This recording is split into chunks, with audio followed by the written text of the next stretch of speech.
like the buildings in Berlin around World War II. They are vestiges of our past, and they're being cleared to make way for the future. And for world-renowned photographer Seth Lawless, the irony is inescapable. Every photographer has their favorite subject matter, and Seth Lawless feels at home. So you could really see how big the places that I'm capturing are. Amidst the vast and empty. A landscape photographer of sorts, but in large abandoned spaces. Rolling Acres Mall is a place that once was. Here was the one of the anchor stores for the original mall. What it now is, and what it will be. It was once a place he spent time at as a kid. These were gigantic chat rooms before the internet ever existed. And it is a place whose demise Lawless captured, propelling his work with abandoned malls into international stardom. But Rolling Acres is also a place of what will be. You know, it's sad to see, and the fact that Amazon now is building a facility on top of it, I think it's really poignant to look. It's a really sobering view of how we consume things, how we shop now. A fulfillment center for Amazon, one of the many things that sounded the death knell for shopping malls, will ironically soon replace this one, just as it did at former malls in North Randall and Euclid. Two other empty spaces prominently featured in Lawless's work. I mean, these malls for us were, growing up with these shopping malls, were an intricate part of our culture and society, and these were communal spaces. We went here to meet, we hung out. Parents dropped off their kids on a Saturday, didn't think anything of it.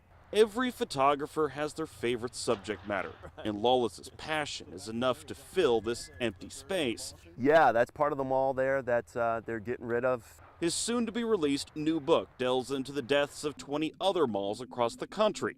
Perhaps the most ironic thing is, you can buy it on Amazon. Shipping from facilities right here of the same malls that used to once sit here. So, again, it's very ironic. Lawless's book should be released later this spring. Reporting in Akron, Jordan Vandenberg, News 5. How are you? What are we doing? Cheese? You're gonna make yours pepperoni too? There is almost always a line of customers at Pizza Whirl in Ohio City. And the feeling in here is like family. It's giving back to the community that welcomed us when we opened up. Giving back by giving out free pizzas to anyone who is hungry.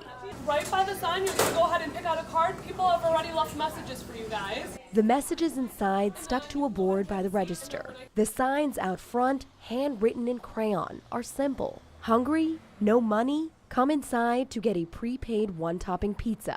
These are the signs that caught my eye, and I knew I had to get to the bottom of who was behind this. The Destroyers. We found them at Westerly Elementary in Bay Village. 4 fourth-grade girls, 4 big hearts. We made it the name to destroy Ohio hunger, because that's what our project was, to destroy Ohio hunger. So they came up with the idea to sell these little message cards that would prepay for a pizza for just $5. They sold 38 right off the bat, and paying customers at Pizza Whirl kept the momentum going.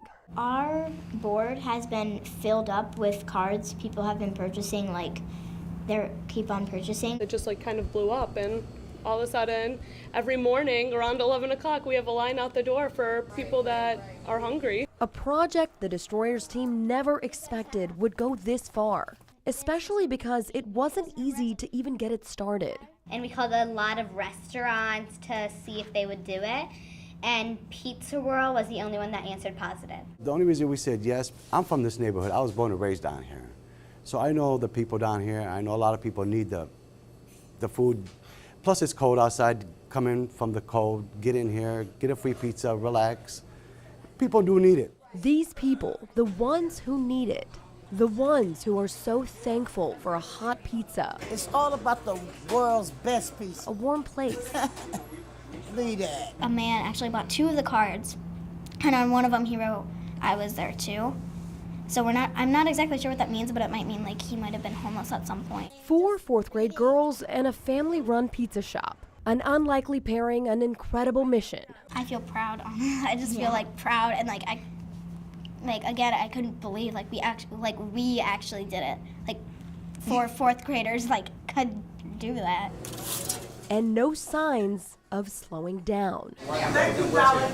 You're welcome, anytime. Reporting in Cleveland, Homa Bash, News 5. Christopher DeMond can see beauty where others can't. Once captured in a still frame, it's a moment that no one can take away. Seeing the decay and ruins, he turns it into something beautiful. And it's his biggest passion.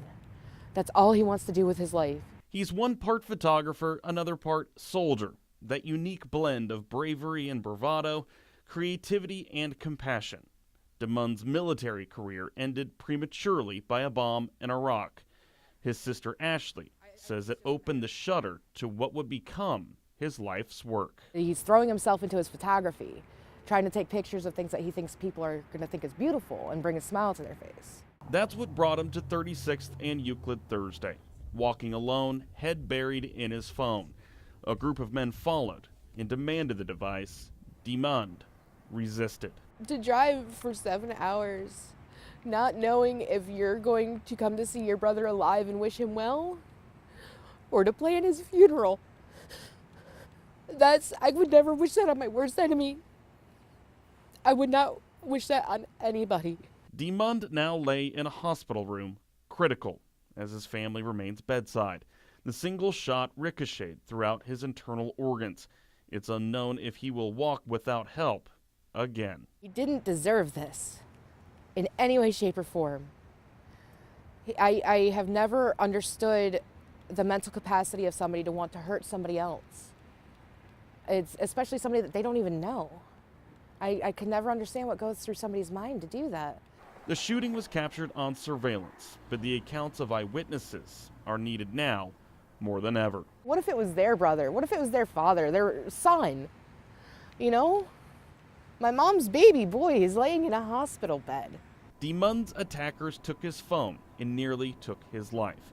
But inexplicably, they didn't take his prized possession, his camera.